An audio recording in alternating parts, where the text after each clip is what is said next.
Secunderabad cantonment లో స్వల్ప ఉద్రిక్తత చోటు చేసుకుంది. కాంగ్రెస్ ప్రభుత్వం ప్రవేశపెట్టిన బడ్జెట్ లో అన్ని వర్గాలకు అన్యాయం జరిగింది అని నిరసిస్తూ బీఆర్ఎస్ ఆందోళన చేపట్టింది. అనంతరం సీఎం రేవంత్ రెడ్డి దిష్టిబొమ్మ దహనానికి యత్నించారు. నిరసనకారులను పోలీసులు అడ్డుకున్నారు. దీంతో బీఆర్ఎస్ నేతలు పోలీసుల మధ్య స్వల్ప తోపులాట జరిగింది. రేవంత్ ప్రభుత్వం ప్రజలను మోసం చేసింది అని, వెంటనే తప్పు ఒప్పుకొని మాట తప్పమని మహనీయులకు క్షమాపణ చెప్పాలి అంటూ బీఆర్ఎస్ నేతలు డిమాండ్ చేశారు.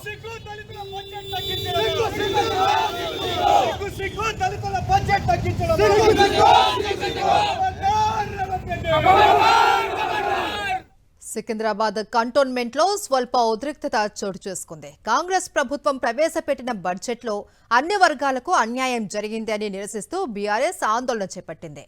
అనంతరం సీఎం రేవంత్ రెడ్డి దిష్టిబొమ్మ దహనానికి యత్నించారు. నిరసనకారులను పోలీసులు అడ్డుకున్నారు. దీంతో బీఆర్ఎస్ నేతలు పోలీసుల మధ్య స్వల్ప తోపులాట జరిగింది. రేవంత్ ప్రభుత్వం ప్రజలను మోసం చేసింది అని, వెంటనే తప్పు ఒప్పుకొని మాట తప్పమని మహనీయులకు క్షమాపణ చెప్పాలి అంటూ బీఆర్ఎస్ నేతలు డిమాండ్ చేశారు. దళితుల